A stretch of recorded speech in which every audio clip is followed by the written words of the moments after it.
আমি আপনার প্রশ্নের জবাব দিয়েছি কি না স্যার, কিন্তু জন্মানোর উপর তো তার অধিকার নেই।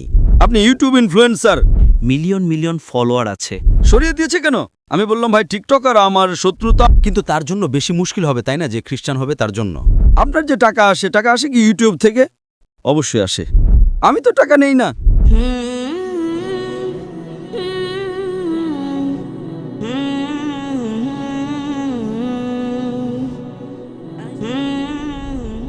আসসালামু আলাইকুম। আমার নাম আব্দুল বাসিত রিন্দ। আমি একজন সোশ্যাল মিডিয়া ইনফ্লুয়েন্সার। আমার বিভিন্ন প্ল্যাটফর্মে মিলিয়ন মিলিয়ন ফলোয়ার আছে। সোশ্যাল মিডিয়া প্ল্যাটফর্মে আমার প্রশ্ন হলো যে আমি এক মুসলিম পরিবারে জন্মেছি। আমার বাবা মা মুসলমান ছিলেন। আমি এক নিষ্পাপ শিশু। আমি তো কিছুই জানতাম না। আমি যখন জন্মেছি এবং বড় হয়েছি, তখন আমার মন সেই জিনিসটিকে মেনে নেই যা আমার বাবা মা আমাকে শিখিয়েছেন। যেহেতু আমি মুসলিম পরিবারে জন্মেছি, তাই আমি ইসলামকে মন থেকে সত্য মনে করি। এখন যেমন আমাদের লক্ষণ ভাই এসেছিলেন, একজন নিষ্পাপ শিশু। সে কিছুই জানে না যে ধর্ম কি, রিলিজিয়ন কি। আর সে যদি খ্রিস্টান পরিবারে জন্মায় বা হিন্দু পরিবারে জন্মায়, তো সে সেই জিনিসটাকেই ফলো করে, সেই জিনিসটাকেই তার মন মেনে নেয়, যা তার বাবা মা তাকে শিখিয়েছেন এবং তার মনে ঢুকিয়েছেন। তো সে যদি খুব ভালো একজন মানুষ হয়, সে খুব ভালো একজন মানুষ, সে মানুষের সাহায্যও করে, খেয়ালও রাখে, খুব ভালো মানুষ। কিন্তু যদি সে এই অবস্থায় মারা যায়, তাহলে কি সে জাহান্নামে যাবে না জান্নাতে যাবে? যদি জাহান্নামে যায়, তো এটা কি ন্যায় না অন্যায়? ভাই সাহেব, আপনার নাম কি বলেছিলেন? আব্দুল বাসিত রিন্দ। আব্দুল বাসিত বাসিত রিন্দ। রিন্দ। রিন্দ একটি বেলুচি জাতি। রিন্দ। যে রিন্দ। আব্দুল কাদির ইসলাম আব্দুল বাসিত। হুম। শেখ আব্দুল বাসিত ভালো কারি ছিলেন মাশাল্লাহ। ভাই আব্দুল বাসিত খুব ভালো প্রশ্ন করেছেন। বলেছেন আমি মুসলিম পরিবারে জন্মেছি, আমার বাবা মা মুসলমান ছিলেন, আলহামদুলিল্লাহ আছেন। না, আপনি ছিলেন বলেছেন, কিন্তু ভুল হয়ে গেছে। মুসলমান আছেন, যা তারা শিখিয়েছেন আমি কবুল করেছি। আমার লক্ষণ ভাই হিন্দু ছিলেন, হিন্দু হয়ে গেছেন। আব্দুল বাসিত বলেছেন যা আমার বাবা মা বলেছেন আমি মেনে নিয়েছি। আব্দুল বাসিত সাহেব, যদি আপনার বাবা মা আজ বলেন 2 আর 2 5, আপনি মানবেন? মানব না। তো এই বলা যে যা বাবা মা বলেছেন আমি মেনে নিয়েছি, সঠিক নয়। যখন আপনি শিশু ছিলেন তখন হয়তো মেনে নিতেন, ঠিক 2 বছর বয়সে মা বললেন 2 আর 2 5, তখন আপনি হ্যাঁ বলবেন, ঠিক কিনা? আজ বললে কি আপনি মানবেন? মানব না। Very good. তো ইসলামের এই কথা আল্লাহ রাসূল সাল্লাল্লাহু আলাইহি সাল্লাম বলেন যে যতক্ষণ শিশু প্রাপ্তবয়স্ক না হয় ততক্ষণ তাদের উপর কলম লেখা হয় না, অর্থাৎ সে নিষ্পাপ।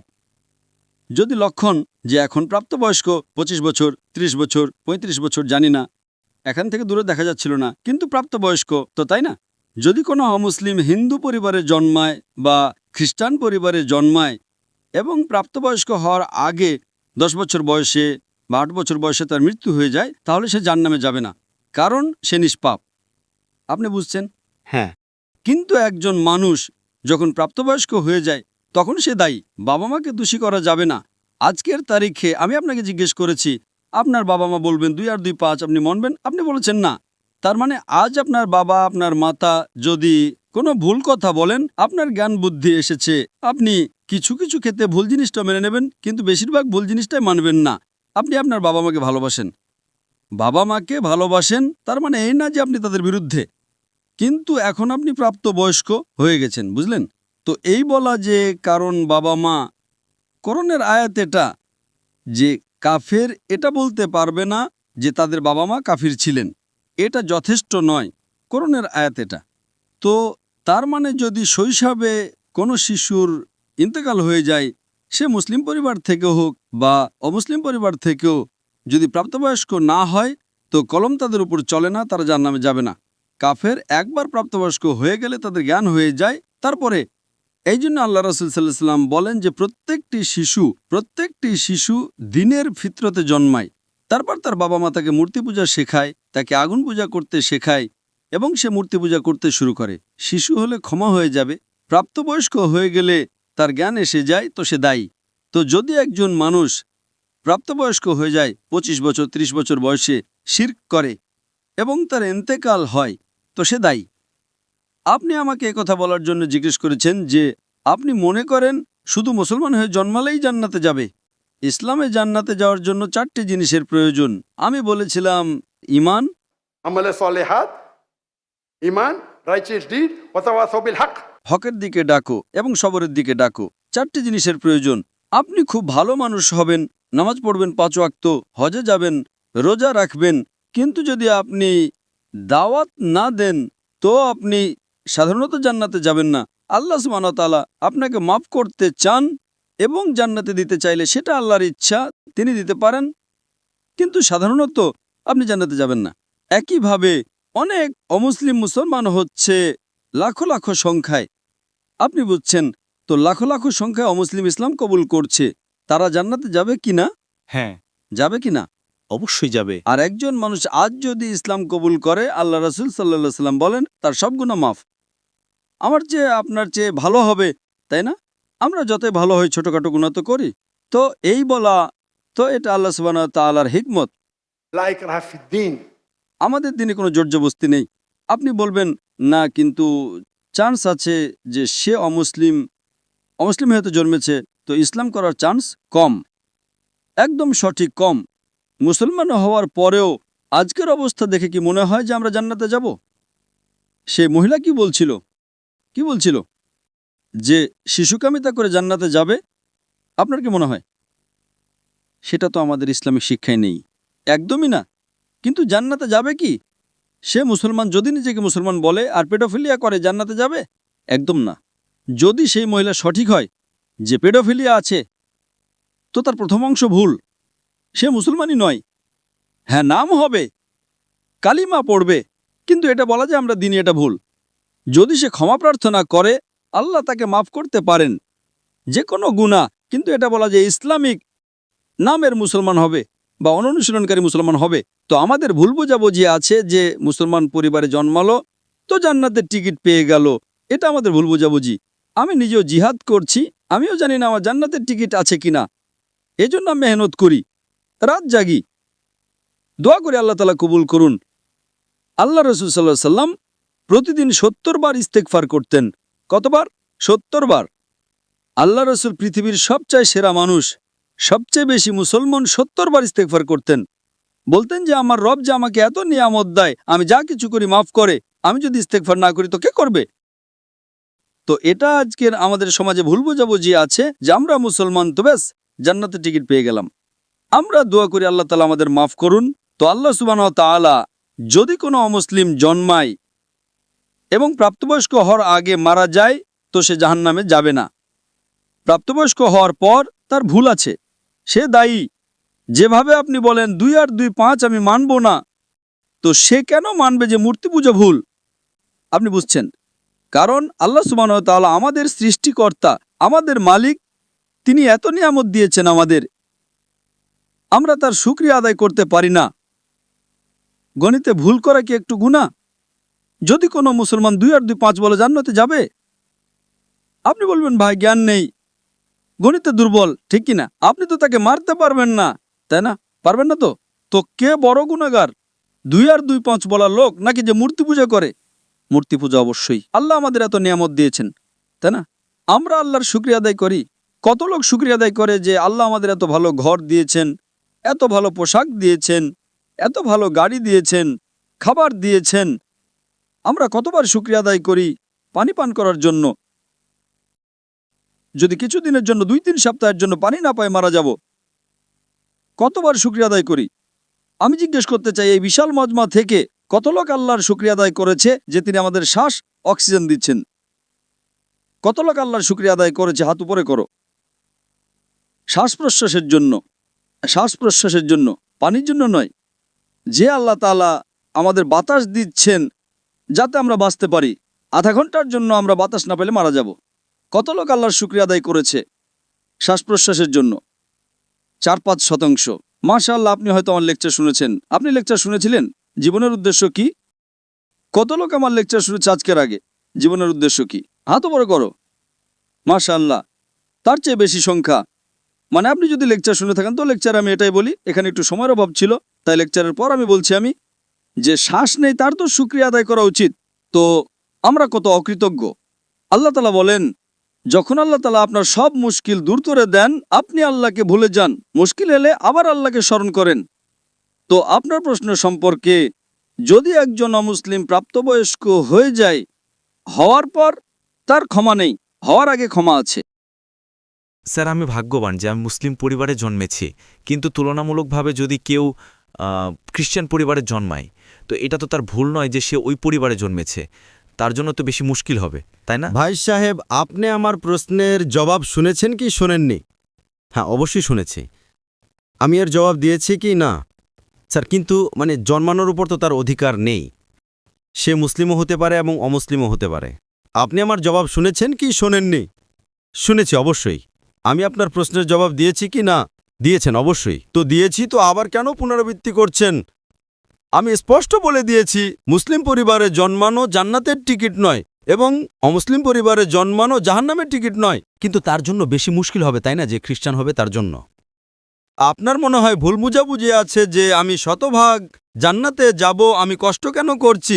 কেন আমি দুনিয়াভর ঘুরছি? কেন আল্লাহ রসুল বলেন যে লা ইলাহা ইল্লাল্লাহ মুহাম্মাদুর রাসূলুল্লাহ, সে জান্নাতে যাবে, কিন্তু কালিমার উপর আমল তো করতে হবে। আমরা যে মুসলমানদের অবস্থা দেখছি, আমার তো মনে হয় না। একদম না, একদম না। আপনি আমার জবাব বুঝছেন? আমি বুঝছি, অবশ্যই। আমরা 25%, 2 বিলিয়ন কত আরব হয়? 2 আরব। আরব তো অনেক এখানে। তো এটা আমাদের ভুল বুঝাবুঝি। আমরা ভুল বুঝাবুঝি শিকার যে আমরা জান্নাতে যাব। আমরা বলি ইনশাল্লাহ আল্লাহ আমাদের গুনাহ ক্ষমা করবে, তো ইনশাল্লাহ জান্নাতে যাব। তো এটা আল্লাহ সুবহানাহু ওয়া তাআলা বলেন কোরআনে, কোনো কাফের আল্লাহর ন্যায় বিচারকে অস্বীকার করবে না। এটা বলবে না যে আমার সাথে অন্যায় হয়েছে যেভাবে আপনি বলছেন।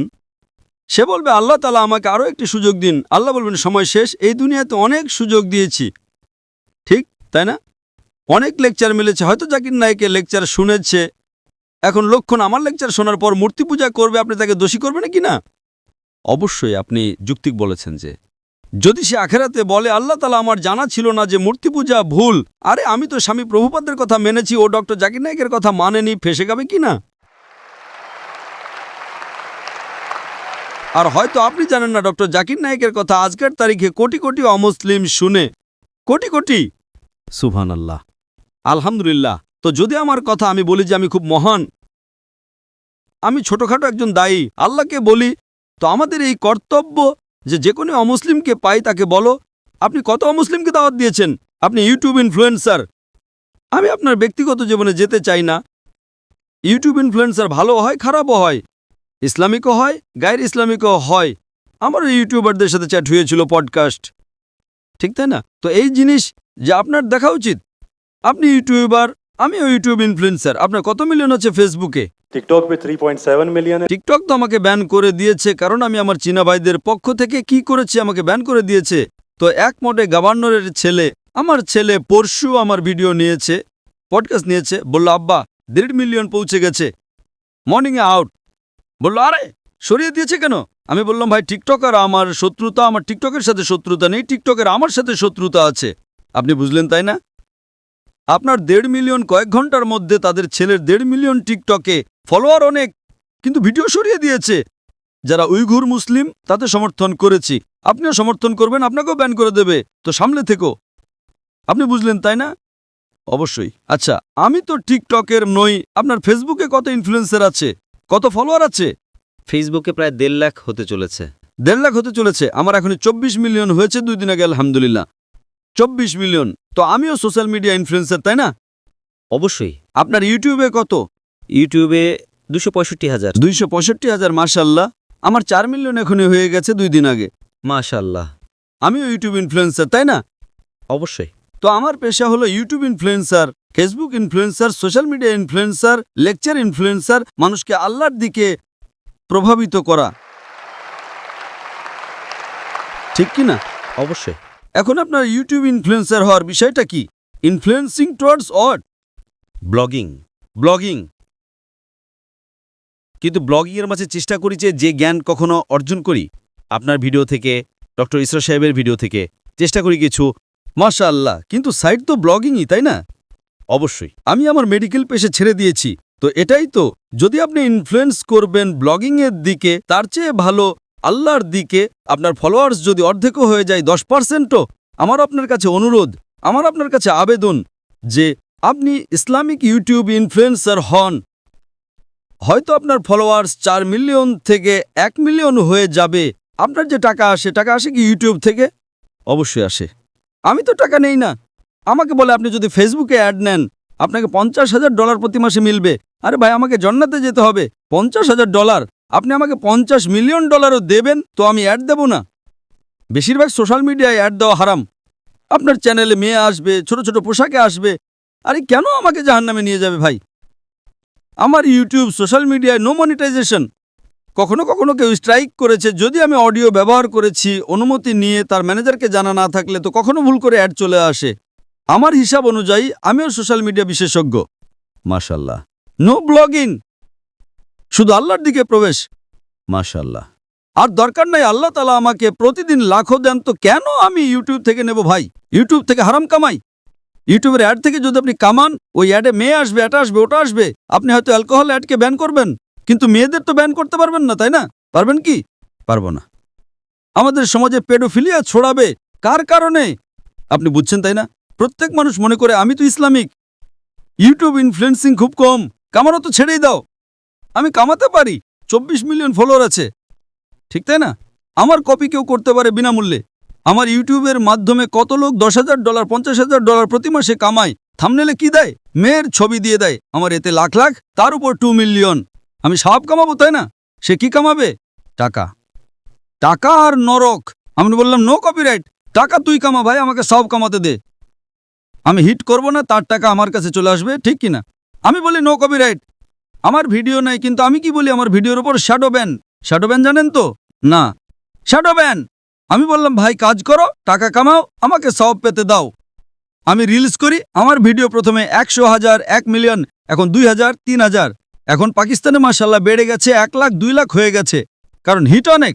তো আমি বলি ভাই তোমরা টাকা কামাও, আমাকে সব কামাতে দাও। আমরা সোশ্যাল মিডিয়া বিশেষজ্ঞ, কিভাবে থাম্বনেল বানাতে হয়, ফেসবুকের মধ্যে কি পার্থক্য, আমি বলি আমি আল্লাহ ইনফ্লুয়েন্সার, আল্লাহ কেন্দ্রিক। আমার আপনার কাছে অনুরোধ, আমার আপনার কাছে আবেদন, আমি ভালোবাসার সহ আমার ভাই আব্দুল বাসিত, আল্লাহর দিকে লোক। আল্লাহ যদি আপনাকে হুনর দিয়েছেন ইনফ্লুয়েন্স করার, আল্লাহর দিকে ইনফ্লুয়েন্স করো। ইনশাল্লাহ আপনার ফলোয়িং ডবল ট্রিপল হয়ে যাবে ইনশাল্লাহ। আল্লাহর তৌফিক দিন। আর আল্লাহ তাআলা আপনাকে রিজিক দেবেন, যে রিজিক আপনার এতে আসবে কেউ বের করতে পারবে না। আল্লাহ দেখেন হারামের রিজিক না হালালের রিজিক।